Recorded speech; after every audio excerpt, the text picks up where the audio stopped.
کہ اللہ کی تسبیح میں مصروف ہیں، کفر سے محفوظ ہیں، ہر حکم بجا لاتے ہیں، اللہ کے تمام احکامات پورے کرتے ہیں، آسمان اور زمین میں اس کا حکم نافذ کرتے ہیں، اور اللہ کے نزدیک ہم سب سے زیادہ شرف والے ہیں۔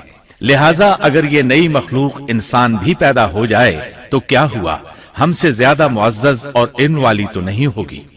بہرحال جب اللہ تعالیٰ نے آدم کو پیدا کیا تو زمین کی مٹی لانے کا حکم فرمایا، چنانچہ اللہ تعالیٰ کے پاس مٹی لائی گئی۔ امام ترمذی، ابن حبان اور امام احمد رحمت اللہ علیہم نے ایک حدیث بیان کی ہے جس کے الفاظ کچھ یوں ہیں: اللہ تعالیٰ نے آدم علیہ السلام کو مٹی کی ایک مٹھی سے پیدا فرمایا، اس مٹی کو اللہ تعالیٰ نے پوری زمین سے اٹھوایا تھا، یہی وجہ ہے کہ آدم کی اولاد زمین کے لحاظ سے ہی ظہور پذیر ہوئی۔ بعض سرخ رنگ کے ہیں تو بعض سیاہ اور بعض سفید، اور کچھ اس کے درمیان میں ہیں، بعض نیک ہیں، بعض خبیث، اور کچھ پاکیزہ قسم کے ہیں۔ انسان کی تخلیق مٹی سے شروع ہوئی، اس مٹی کو پانی سے تر کیا گیا تو یہ تین بن گئی۔ اسی وجہ سے قرآن مجید کی بعض آیات میں تراب کا لفظ آیا ہے۔ تراب خشک مٹی کو کہتے ہیں، اور بعض آیات میں تین کا لفظ آیا ہے۔ تین تر اور بھیگی مٹی کو کہتے ہیں۔ اللہ تعالیٰ فرماتے ہیں خلقہ من تراب، یعنی آدم کو تراب سے پیدا کیا گیا۔ مٹی کی عام حالت کو تراب کہتے ہیں، اور فرمایا جب آپ کے رب نے فرشتوں سے کہا کہ میں مٹی سے بشر کو پیدا کرنے والا ہوں، جب اس مٹی کو پانی سے زیادہ بھگویا گیا تو وہ لیسدار ہونا شروع ہو گئی، اسی لیے اللہ تعالیٰ نے فرمایا ہم نے انسان کو لیسدار اور چپکنے والی مٹی سے پیدا کیا۔ پھر اللہ تعالیٰ نے اپنے مبارک ہاتھوں سے انسان کا ڈھانچہ تیار کیا۔ اللہ نے فرمایا خلقت بیدی، میں نے اپنے دونوں ہاتھوں سے پیدا کیا۔ اللہ تعالیٰ نے انسان کی خلقت فرشتوں کے سپرد نہ کی، بلکہ بذات خود اسے تخلیق کے مراحل سے گزارا اور اپنے ہاتھوں سے اس کی تصویر کشی کی۔ اللہ نے انسان کو پہلے ایک مورتی کی صورت میں ڈھالا، اس کے بعد ایک مقررہ مدت تک چھوڑے رکھا، یہاں تک کہ گیلی مٹی خشک ہو گئی اور اس کا رنگ سیاہ ہو گیا، بدبو آنے لگی، پھر وہ کھنکھناتی مٹی میں بدل گئی، اور آخرکار آگ پر پکی ہوئی مٹی یعنی فخار ٹھیکری کی صورت اختیار کر گئی، جس سے مٹکے وغیرہ تیار کیے جاتے ہیں۔ سیاہ مٹی کو ہما ان کہتے ہیں، اور بدبودار کو مسنون کہتے ہیں، اور کھنکھنا کر بولنے والی مٹی کو سلسال کہتے ہیں، اور ٹھیکری کی طرح کی مٹی کو الفخار کہتے ہیں۔ مختلف آیات میں یہ الفاظ وارد ہوئے ہیں۔ ہم نے تمہیں پیدا کیا اور پھر ہم ہی نے تمہاری صورت بنائی، اور یقیناً ہم نے انسان کو کھنکھناتی خشک مٹی سے پیدا کیا جو کہ بدبودار اور سیاہ گارے سے خشک ہوئی تھی۔ اللہ نے انسان کو کھنکھناتی مٹی سے پیدا کیا جو کہ ٹھیکری کی طرح تھی۔ ان تمام آیات کریمہ میں کوئی تناقض، تعارض اور اختلاف نہیں، اس لیے کہ ان مختلف آیات میں انسان کو اس کی تخلیق کے مختلف مراحل کی یاد دہانی کرائی گئی ہے۔ خلاصہ کلام یہ ہوا کہ تخلیق کے عمل کا پہلا مرحلہ تراب تھا، یعنی عام حالت والی خشک مٹی، پھر تین یعنی بھگوئی ہوئی مٹی، پھر لیسدار مٹی یعنی سلسال، پھر ٹھیکری کی طرح کی مٹی یعنی فخار، اور یہ کام جمعے کی آخری گھڑی میں کیا گیا، اور یہ دن اللہ کے لحاظ سے شمار ہونے والے دنوں میں سے ہمارے دنوں کی طرح نہ تھا، ہمارے اور اللہ کے دن مختلف ہیں۔ تخلیق آدم دراصل اللہ کا کرشمہ ہے، انسانوں کو ایک صورت عطا کی گئی۔ اس مرحلے کا تذکرہ بخاری اور مسند احمد کی ایک روایت میں ہے۔ اللہ نے آدم کو پیدا کیا اور ان کا قد 60 ہاتھ یا 60 میٹر لمبا تھا۔ تمام جنتی لوگ اس قد آدم کے ساتھ جنت میں داخل ہوں گے، اور اس وقت سے لے کر آج تک مخلوق کا قد کم ہوتا چلا آ رہا ہے۔ بعد والے لوگ گزشتہ زمانے کے لوگوں سے ہمیشہ چھوٹے قد کے ہوتے چلے آ رہے ہیں۔ بہرحال سب سے پہلے اور سب سے لمبے انسان آدم علیہ السلام تھے۔ امام احمد نے منفرد طور پر ایک روایت بیان کی ہے۔ اس میں رسول اکرم صلی اللہ علیہ وسلم نے آدم علیہ السلام کی لمبائی 60 ہاتھ یعنی 60 میٹر اور چوڑائی 7 ہاتھ بیان فرمائی ہے۔ سبحان اللہ! سیدنا آدم کس قدر ضخیم اور عظیم مخلوق تھے۔ صحیح مسلم اور مسند احمد کی روایت میں ہے، اللہ نے آدم کو پیدا کیا تو اسے اپنی منشا کے مطابق کچھ عرصہ ڈھانچے کی صورت میں چھوڑے رکھا۔ ابلیس اس کے ارد گرد چکر لگانے لگا۔ اس نے دیکھا کہ وہ پیٹ والا ہے۔ وہ سمجھ گیا کہ یہ مخلوق اپنے آپ پر کنٹرول نہیں کر سکے گی۔ اس حدیث سے معلوم ہوتا ہے کہ انسانوں کی طرح جنات کا پیٹ نہیں ہے، صرف انسان ایسا ہے جس کا اندر والا حصہ کھوکھلا ہے۔ بہرحال اللہ نے انسان کو اس شکل و صورت میں پیدا فرمایا۔ آدم 40 راتیں مجسمے کی صورت میں پڑے رہے۔ جسم موجود تھا لیکن روح نہیں تھی۔ ابلیس آتا، اس ڈھانچے کو ٹھوکر لگاتا تو جسم سے ایسی آواز نکلتی جیسے خالی مٹکے پر ہاتھ مارنے سے نکلتی ہے۔ اسی لیے اللہ نے بھی فرمایا ہے کہ وہ کھنکھناتی مٹی سے پیدا کیے گئے۔ آدم علیہ السلام میں روح ڈالنے سے پہلے ایک مرتبہ فرشتوں کا ان کے پاس سے گزر ہوا تو وہ کچھ گھبرا سے گئے۔ ابلیس کو تو بہت زیادہ گھبراہٹ کا سامنا کرنا پڑا۔ وہ گزرتے ہوئے ٹھوکر مارتا اور کہتا، تجھے کسی خاص مقصد کے لیے پیدا کیا گیا ہے۔ یہ کہہ کر وہ آدم کے منہ میں داخل ہو جاتا اور کمر کے راستے باہر آ جاتا اور فرشتوں سے مخاطب ہو کر کہتا، اس سے گھبرانے کی کوئی ضرورت نہیں۔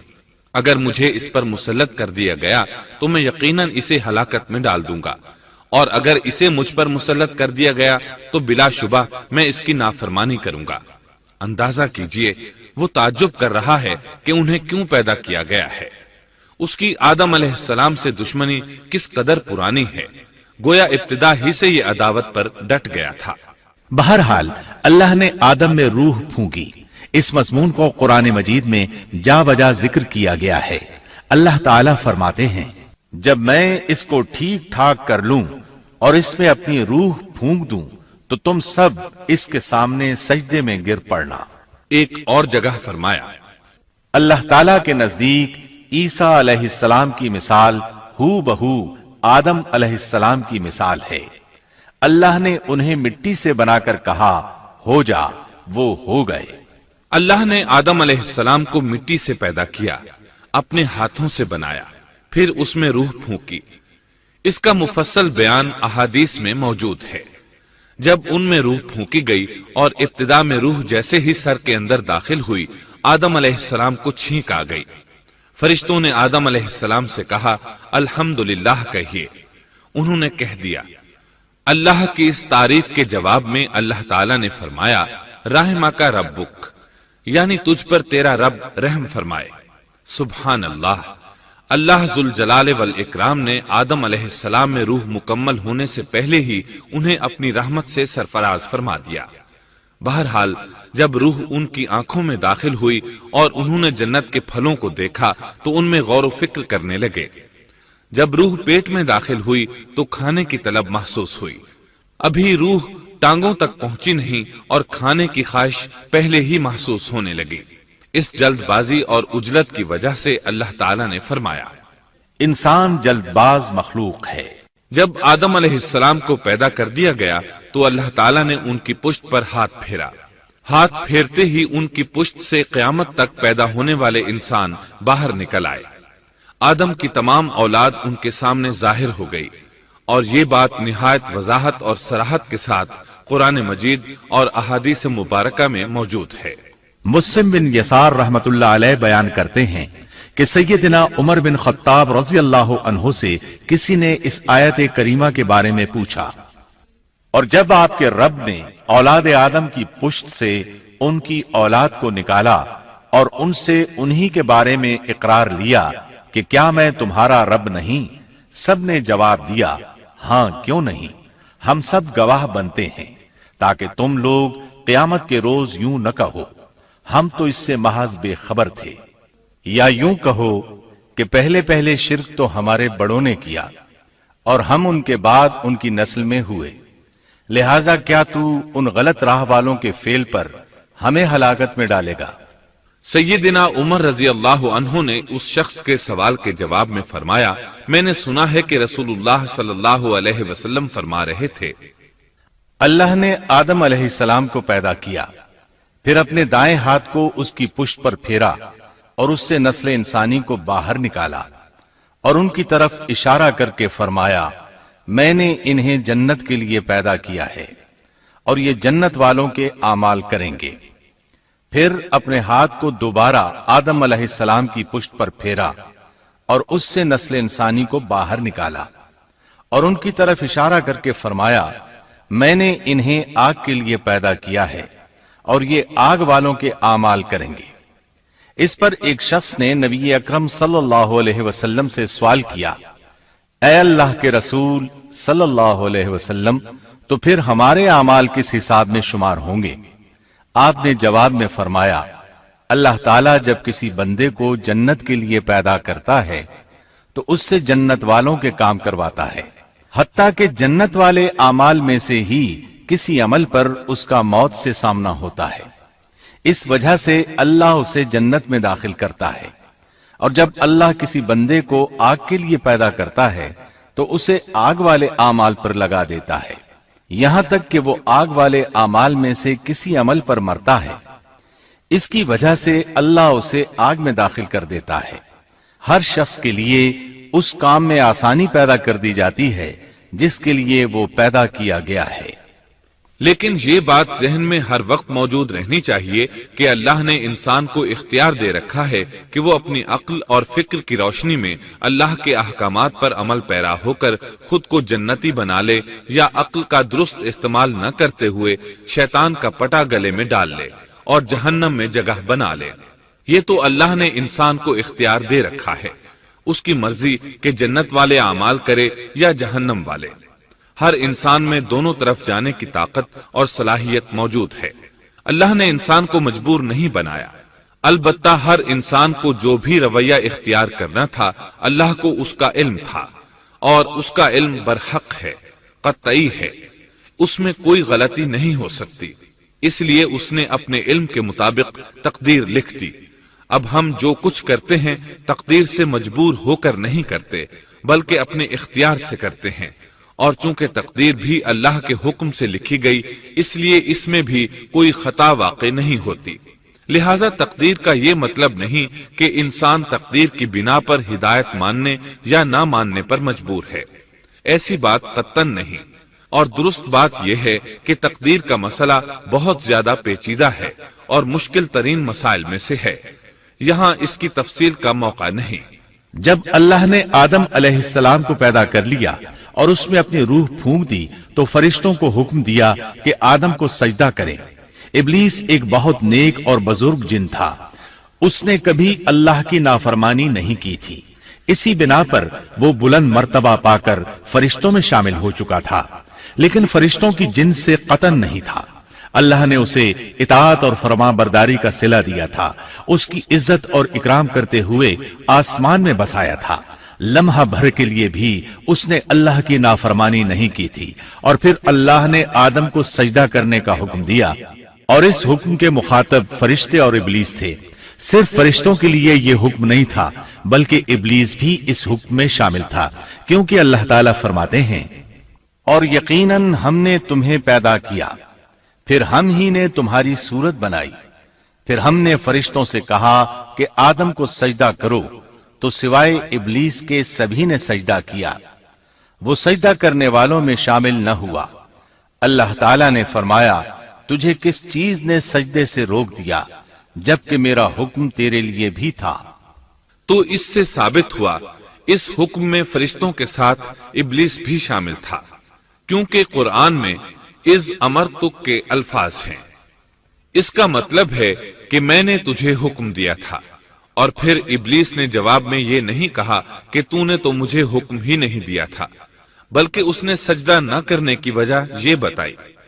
اس نے کہا، میں سجدہ کیوں کروں، میں اس سے بہتر ہوں، اس لیے کہ تو نے مجھے آگ سے پیدا کیا اور اسے مٹی سے۔ اللہ نے حکم دیا، تو اس سے نیچے اتر جا۔ غرض جب ابلیس نے نافرمانی کی، سرکشی اور تکبر کا مظاہرہ کیا تو اس وقت اللہ تعالیٰ اور اس کے درمیان مکالمہ ہوا۔ اللہ نے اس کی سرکشی دیکھ کر اسے سزا دیتے ہوئے فرمایا، اس جنت سے اتر جا، تجھے کوئی حق حاصل نہیں کہ تو اس جنت میں رہ کر تکبر کرے۔ ابلیس نے جواب میں کہا، مجھے قیامت کے دن تک مہلت دے دیجئے، یعنی اتنی لمبی عمر دے دیجئے کہ میں قیامت تک زندہ رہوں، موت نہ آئے۔ اللہ نے فرمایا، تجھے مہلت دے دی گئی، لیکن ایک وقت مقررہ تک۔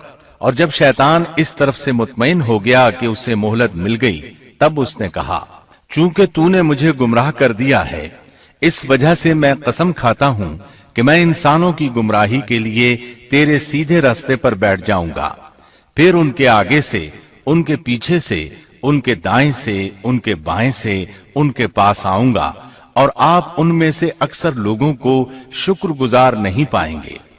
اللہ تعالیٰ نے شیطان کا رد کرتے ہوئے فرمایا، یہاں سے ذلیل و خوار ہو کر نکل جا۔ ان میں سے جو شخص بھی تیرا حکم مانے گا، میں ایسے تمام گمراہوں سے جہنم کو بھر دوں گا۔ جو انسان بھی تیرا پیروکار بنے گا، وہ جہنم کا مستحق اور حقدار ٹھہرے گا۔ ایک اور مقام پر اللہ تعالیٰ فرماتے ہیں، جب ہم نے فرشتوں کو حکم دیا کہ آدم کو سجدہ کرو تو ابلیس کے سوا سب نے سجدہ کیا۔ اس نے کہا، کیا میں اسے سجدہ کروں جسے تو نے مٹی سے پیدا کیا ہے؟ اچھا دیکھ لے، اسے تو نے مجھ پر فضیلت دی ہے، اگر مجھے بھی تو نے قیامت تک ڈھیل دی تو میں سوائے چند لوگوں کے اس کی اولاد کو گمراہ کروں گا۔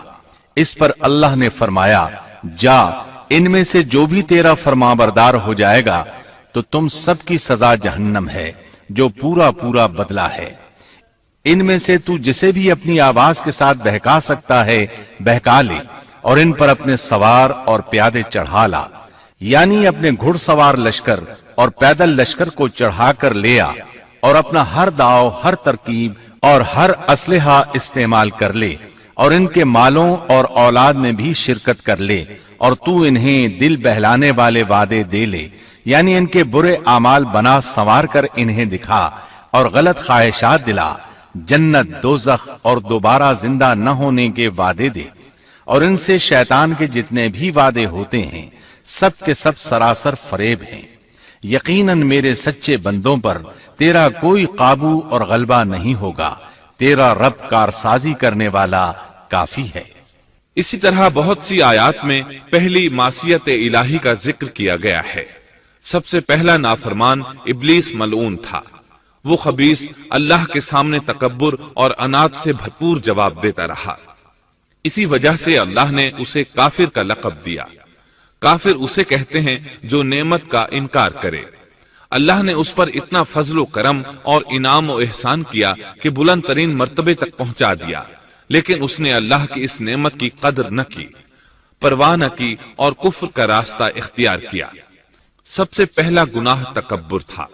اسی لیے علماء کرام فرماتے ہیں، تمام گناہوں کی جڑ تکبر اور غرور ہے۔ نبی اکرم صلی اللہ علیہ وسلم نے اپنی امت کو تکبر نہ کرنے کا سختی سے حکم فرمایا، اس کی برائی، وبال اور ہلاکت سے آگاہ فرمایا۔ آپ نے فرمایا، اللہ اس شخص کی طرف رحمت سے دیکھے گا بھی نہیں جس نے تکبر کی بنا پر کپڑا ٹخنوں سے نیچے لٹکایا۔ اس کے علاوہ نبی صلی اللہ علیہ وسلم نے تو مطلقاً فرما دیا، وہ شخص جنت میں داخل ہونے کے قابل نہیں جس کے دل میں ذرہ برابر بھی تکبر ہے۔ جو شخص اپنے کپڑے، اپنے مکان اور اپنے قبیلے پر فخر کرتا ہے، اس سے اللہ کی رحمت اٹھ جاتی ہے۔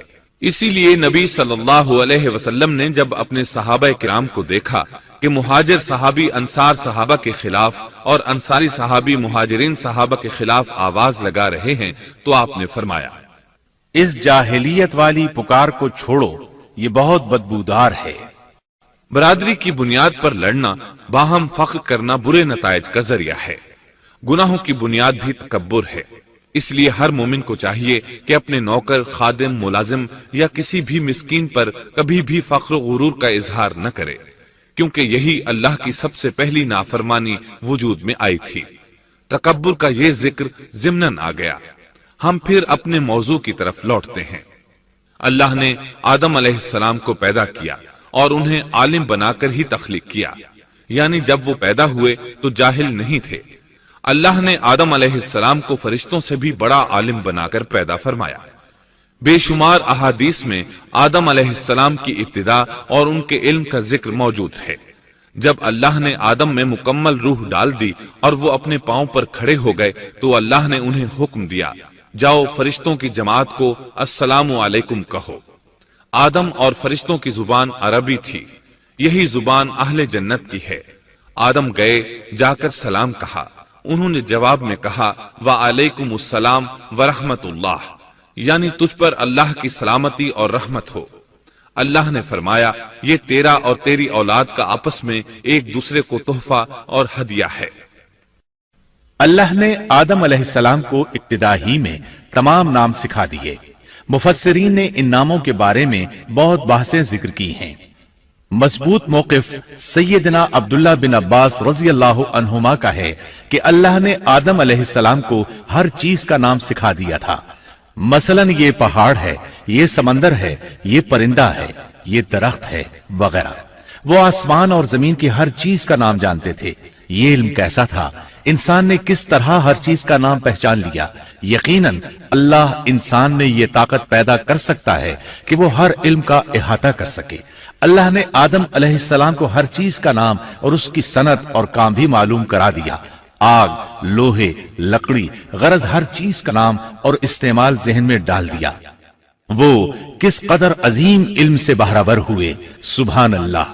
بہرحال اللہ نے آدم علیہ السلام کو صرف شکل و صورت اور تخلیق ہی میں بلند مرتبہ عطا نہیں کیا تھا، بلکہ عقل و علم کے لحاظ سے بھی بلند درجے اور مقام پر فائز کیا تھا، جیسا کہ اللہ تعالیٰ فرماتے ہیں اللہ نے آدم علیہ السلام کو ہر چیز کا نام سکھا دیا، پھر ان چیزوں کو فرشتوں پر پیش کیا۔ مجھے ان چیزوں کے نام بتاؤ اگر تم سچے ہو۔ مطلب یہ کہ تم اپنے دعوے میں کہاں تک سچے ہو؟ جب آدم کی تخلیق ہوئی تو تم نے کہا تھا اللہ جو چاہے پیدا کر لے، قسم ہے وہ ہم سے زیادہ معزز اور عالم نہیں ہوگا۔ اس دعوے میں اگر تم سچے ہو تو ذرا ان اشیاء کے نام تو بتاؤ۔ اللہ تعالیٰ نے آدم علیہ السلام کا زیادہ معزز ہونا، مکرم ہونا اور علم و معرفت والا ہونا واضح کرنے کے لیے فرشتوں کو حکم دیا کہ آدم علیہ السلام کو سجدہ کریں۔ یہ سجدہ تعظیمی تھا، عبادت والا سجدہ نہیں تھا۔ سجدہ تعظیمی پہلے وقتوں میں جائز تھا، لیکن اب حرام ہے۔ اسی لیے تو یعقوب علیہ السلام، ان کی بیوی اور 11 بیٹوں نے یوسف علیہ السلام کو سجدہ کیا تھا۔ بہرحال فرشتوں نے آدم علیہ السلام کو سجدہ کیا۔ اس سے معلوم ہو جاتا ہے کہ کون زیادہ عزت اور عظمت والا ہے۔ یقیناً آدم علیہ السلام زیادہ شرف اور منزلت کے حقدار ٹھہرے۔ جب اللہ تعالیٰ نے ان کی عزت، تکریم اور تعظیم ثابت فرما دی، تب علم و معرفت میں ان کی برتری ثابت کرنے کے لیے فرمایا اگر تم اپنے قول میں سچے ہو تو ان چیزوں کے نام بتاؤ۔ تب فرشتوں نے کہا، فرشتے کہنے لگے اے اللہ تو پاک ہے، ہمیں تو صرف اتنا ہی علم ہے جتنا تو نے ہمیں سکھا رکھا ہے، مکمل حکمت و علم والا تو ہی ہے۔ اللہ تعالیٰ نے آدم علیہ السلام سے فرمایا اے آدم تم ان فرشتوں کو ان چیزوں کے نام بتاؤ۔ آدم ہر چیز کا نام بتانے لگے، کسی جگہ بھی انہوں نے غلطی نہیں کی۔ جب انہوں نے فرشتوں کو تمام چیزوں کے نام بتا دیے تو اللہ تعالیٰ نے فرشتوں کو مخاطب کر کے کہا کیا میں نے تمہیں پہلے ہی نہیں کہہ دیا تھا کہ زمین اور آسمان کا غیب میں ہی جانتا ہوں، اور میرے علم میں ہے جو تم ظاہر کر رہے ہو اور جو چھپا رہے ہو۔ یہاں ذہن میں سوال ابھرتا ہے کہ فرشتے کیا چھپا رہے تھے؟ وہ راز والی بات یہی تھی کہ اللہ ہم سے زیادہ معزز اور عالم مخلوق پیدا نہیں کرے گا۔ اس کے بعد اللہ تعالیٰ نے اما حوا کو پیدا فرمایا۔ انہیں آدم علیہ السلام کے فوراً بعد پیدا نہیں فرمایا، بلکہ آدم علیہ السلام نے کافی عرصہ جنت میں تنہا بسر کیا، اور حدیث میں ہے کہ وہ وحشت محسوس کرتے تھے، تنہائی کو شدت سے محسوس کرنے لگے تھے۔ آخرکار ایک روز جب وہ سو رہے تھے تو اللہ تعالیٰ نے ان کی بائیں پسلی سے اما حوا علیہ السلام کو پیدا فرمایا اور آدم علیہ السلام کا ہم سفر بنا دیا۔ اللہ فرماتے ہیں اے لوگو اپنے اس پروردگار سے ڈر جاؤ جس نے تم سب کو ایک ہی جان سے پیدا کر ڈالا اور اس جان یعنی آدم علیہ السلام سے ان کی بیوی کو پیدا کیا۔ آدم علیہ السلام کے وجود ہی سے حوا کا وجود بنایا گیا، وہ کوئی الگ مخلوق نہیں تھی۔ جب آدم علیہ السلام بیدار ہوئے تو انہوں نے اپنے قریب ایک عورت کو بیٹھے دیکھا، پوچھنے لگے تم کون ہو؟ حوا علیہ السلام نے کہا عورت۔ آدم علیہ السلام نے پھر پوچھا تجھے کس لیے پیدا کیا گیا ہے؟ وہ بولی آپ کے لیے، تاکہ آپ مجھ سے سکون اور انس حاصل کریں۔ جب فرشتوں نے آدم علیہ السلام کو ایک عورت سے باتیں کرتے دیکھا تو کہنے لگے اب ایک اور نئی مخلوق پیدا کی گئی ہے۔ آدم علیہ السلام نے ان مخلوقات کا نام تو بتا دیا تھا جو مشہور و معروف تھیں، ان کا نام پوچھنا چاہیے۔ انہوں نے آدم علیہ السلام سے سوال کیا، انہوں نے فوراً جواب دیا حوا، اس لیے کہ اللہ نے تو آپ کو ہر چیز کا نام سکھا دیا تھا۔ فرشتوں نے کہا ان کا نام حوا کیوں رکھا گیا ہے؟ آدم علیہ السلام نے جواب دیا اس لیے کہ اسے ایک زندہ چیز سے پیدا کیا گیا ہے، حیات کی نسبت سے حوا نام رکھا گیا۔ مسلم شریف میں ہے، سیدنا ابو ہریرہ رضی اللہ عنہ روایت کرتے ہیں کہ رسول اللہ صلی اللہ علیہ وسلم نے فرمایا جو شخص اللہ اور آخرت کے دن پر ایمان رکھتا ہے، جب وہ کسی معاملے کے لیے حاضر ہو تو بھلائی والی بات کرے یا خاموش رہے، اور عورتوں کے بارے میں بھلائی کی وصیت حاصل کر لو، یعنی ان کے ساتھ اچھا سلوک کرو، کیونکہ عورت پسلی سے پیدا کی گئی ہے اور پسلی میں زیادہ ٹیڑھا حصہ اوپر والا حصہ ہوتا ہے۔ اگر تم اس کو سیدھا کرنا چاہو گے تو توڑ ڈالو گے، اور اگر اس کو چھوڑ دو گے تو وہ اسی طرح ہمیشہ ٹیڑھی رہے گی۔ عورتوں کے بارے میں بھلائی کی وصیت حاصل کر لو۔ مطلب یہ کہ اسی حالت میں گزر بسر کرو، عورتوں کے بارے میں بھلائی کی وصیت حاصل کر لو۔ اس حدیث کا مطلب یہ ہے کہ عورتوں پر جبر کر کے زبردستی ان کی طبیعت کو بدلا نہیں جا سکتا، اور عورت ذات کو نہایت نرمی اور پیار سے رکھو۔ ان کی طبیعتوں میں ٹیڑھا پن ہے، وہ کبھی جذبات سے مغلوب ہو جاتی ہے اور عقل کھو بیٹھتی ہے۔ اگر کوئی اسے سیدھا کرنا چاہے تو اس سے لا تعلقی، دوری اور طلاق کی نوبت آ جائے گی۔ اگر اسے چھوڑ دو گے تو ٹیڑھا پن برقرار رہے گا۔ مرد کو بہت حوصلے سے اس صورتحال کو سنبھالنا چاہیے۔ احادیث میں سیدنا ابراہیم علیہ السلام کی زوجہ سیدہ سارہ علیہ السلام کا قصہ موجود ہے۔ وہ حوا علیہ السلام کے بعد کائنات کی سب سے زیادہ خوبصورت عورت تھی۔ احادیث سے یہ اشارہ ملتا ہے کہ حوا علیہ السلام ابتدائے انسانیت سے لے کر قیامت تک پیدا ہونے والی تمام عورتوں میں خوبصورت تھیں۔ اب ابلیس لگا اپنے وسوسے شروع کرنے۔ آدم اور حوا علیہم السلام دونوں اللہ کے حکم سے جنت میں تھے کہ شیطان نے انہیں پھسلانے کی کوشش شروع کر دی۔ اللہ تعالیٰ فرماتے ہیں اور ہم نے کہہ دیا اے آدم تم اور تمہاری بیوی جنت میں رہو اور جہاں سے چاہو با فراغت کھاؤ۔ جنت بھی کیسی؟ اللہ فرماتے ہیں وہ جنت کہ جس کی چوڑائی ہی آسمانوں اور زمین کے برابر ہے۔ سو اس جنت میں سے جو چاہو سو کھاؤ، کچھ بھی منع نہیں سوائے ایک درخت کے، چنانچہ ارشاد ہوا اور ہم نے کہا اے آدم تم اور تمہاری بیوی جنت میں رہو، پھر جس جگہ سے چاہو با فراغت کھاؤ، اور اس درخت کے پاس مت جاؤ ورنہ ظالموں میں سے ہو جاؤ گے۔ ایک اور جگہ فرمایا اور جب ہم نے فرشتوں سے کہا کہ آدم کو سجدہ کرو تو ابلیس کے سوا سب نے سجدہ کیا، ابلیس نے انکار کیا تو ہم نے کہا اے آدم یہ تیرا اور تیری بیوی کا دشمن ہے، خیال رکھنا ایسا نہ ہو کہ وہ تم دونوں کو جنت سے نکلوا دے اور تو مصیبت میں پڑ جائے۔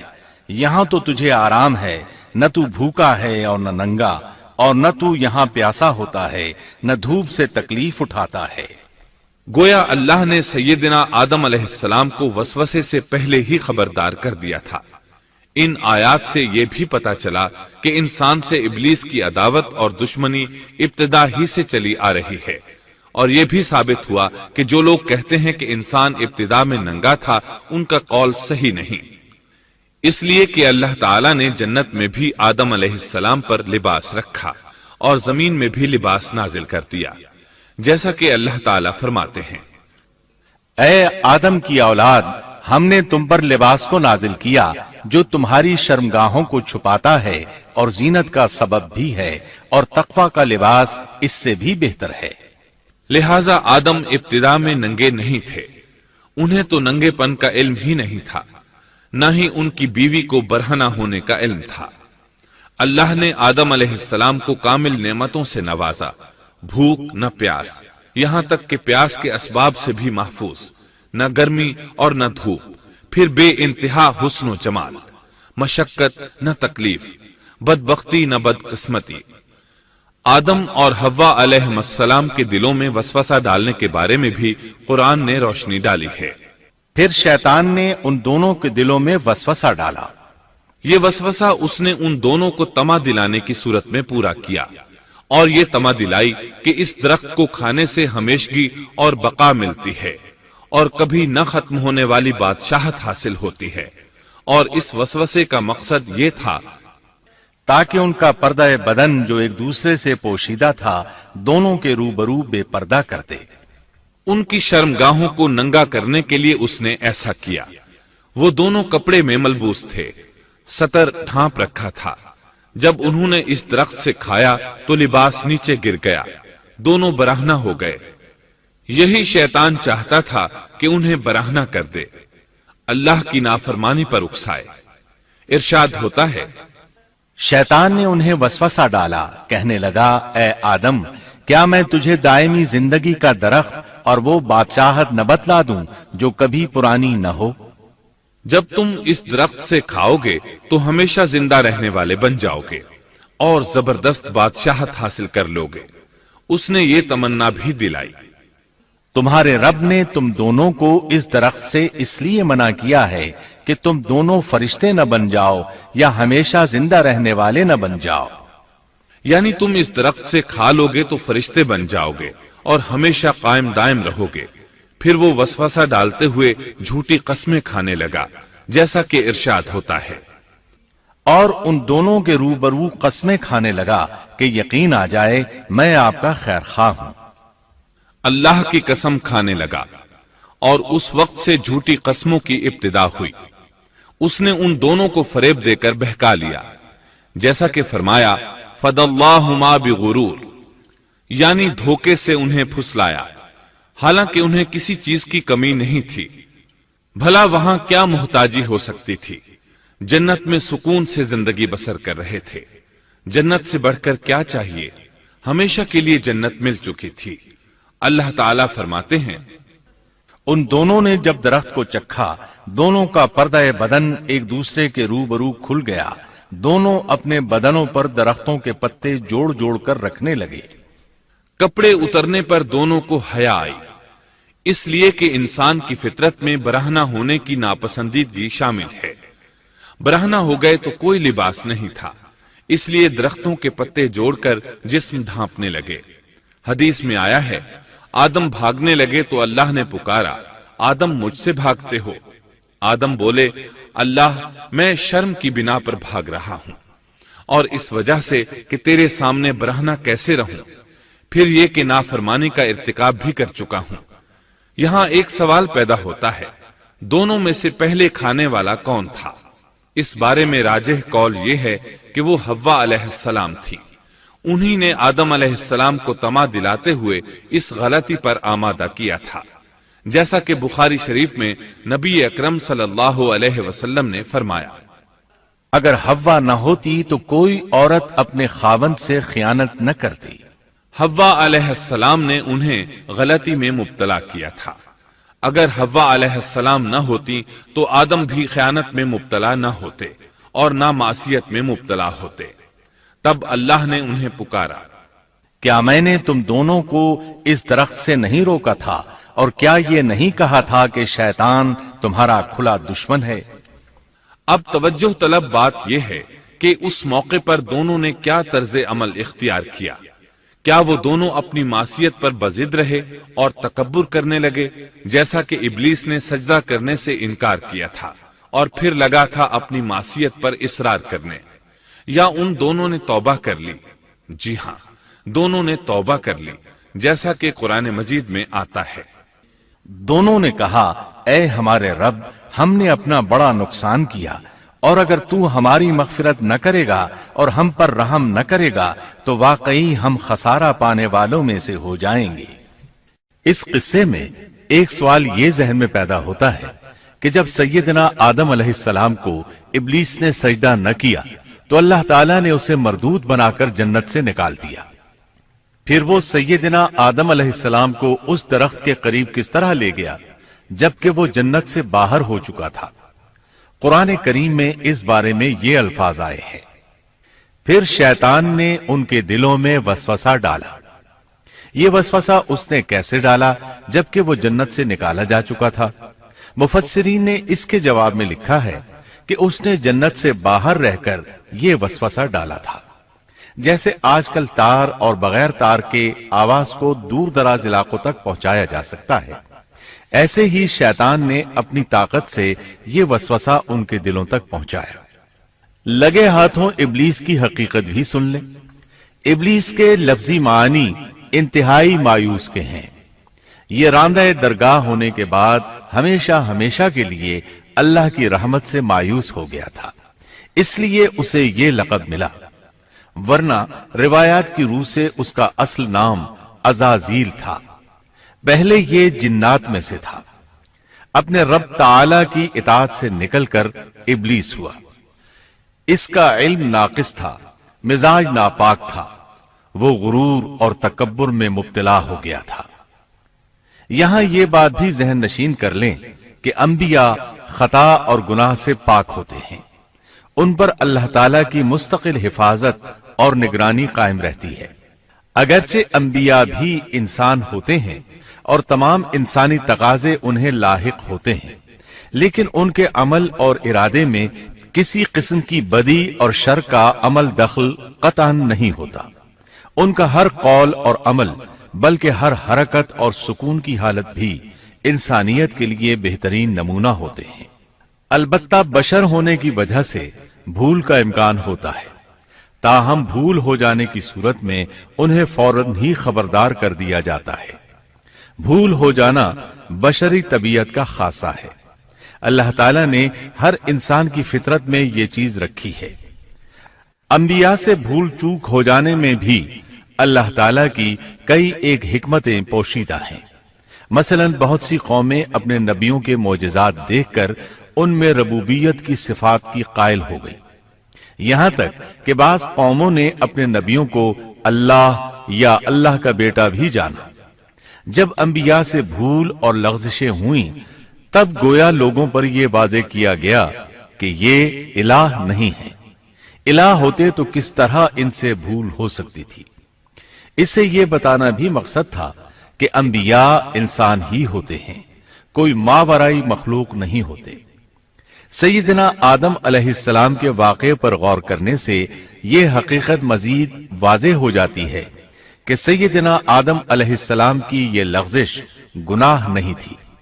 ممنوع درخت کا پھل کھاتے ہی سیدنا آدم علیہ السلام اور اماں حوا کا لباس اتر گیا تھا۔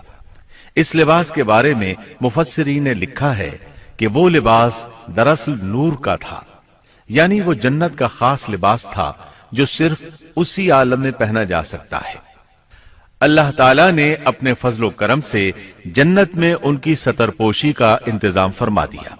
اللہ کا حکم ہوا، جنت سے اتر جاؤ، تم آپس میں ایک دوسرے کے دشمن ہوگے اور تمہارے واسطے زمین میں رہنے کی جگہ ہے اور ایک وقت تک نفع حاصل کرنا ہے۔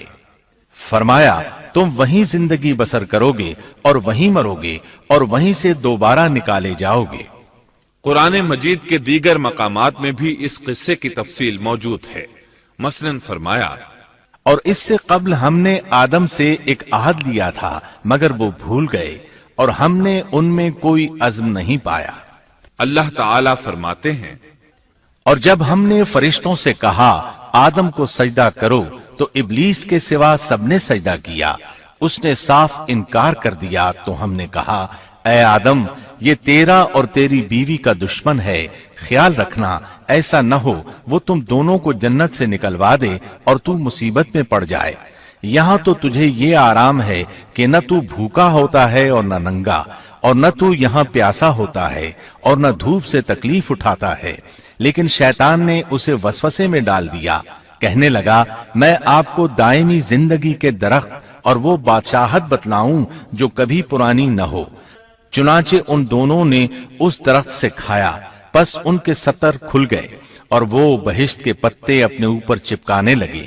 آدم نے اپنے رب کی نافرمانی کی، پس بہک گیا۔ پھر اس کے رب نے نوازا، اس کی طرف توجہ فرمائی اور اس کی رہنمائی کی۔ حکم ہوا تم دونوں یہاں سے اتر جاؤ، تم آپس میں ایک دوسرے کے دشمن ہو۔ اب تمہارے پاس جب کبھی میری طرف سے ہدایت پہنچے تو جو میری ہدایت کی پیروی کرے نہ تو وہ بہکے گا نہ تکلیف میں پڑے گا، ہاں جو میری یاد سے روگردانی کرے گا اس کی زندگی تنگی میں رہے گی اور بروز قیامت ہم اسے اندھا کر کے اٹھائیں گے۔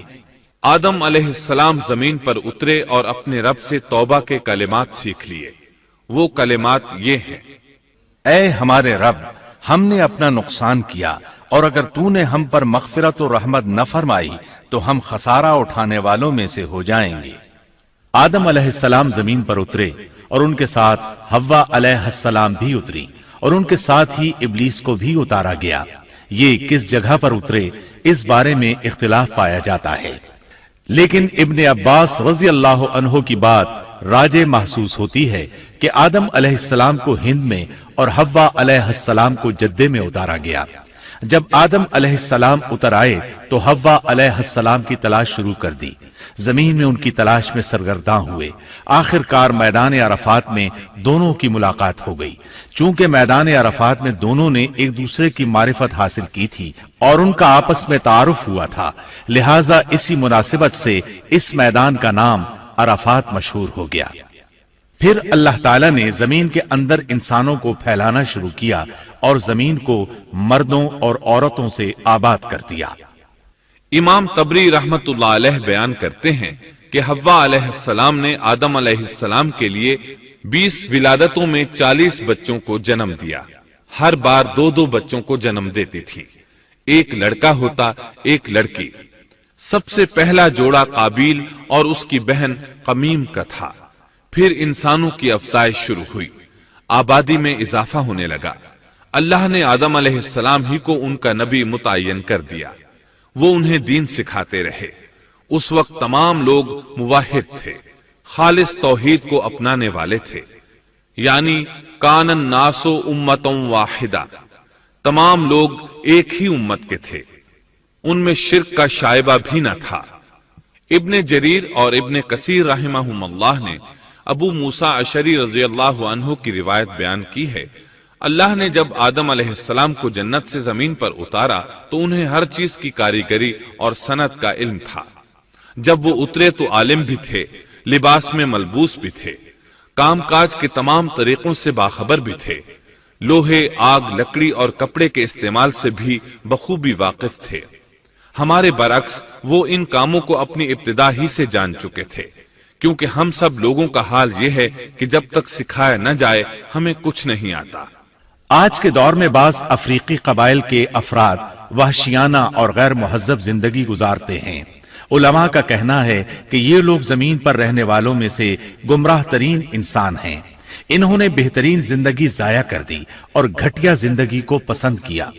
تہذیب و تمدن کا آغاز چونکہ ابتدائے آفرینش سے ہے، اس لیے ہر انسان کی فطرت میں تہذیب کی سوجھ بوجھ موجود ہے۔ بہرحال آدم علیہ السلام کے بعد انسانی مخلوق کی تعداد روز بروز بڑھتی چلی گئی اور انسانی کمزوریوں کی بنا پر گناہ شروع ہو گئے۔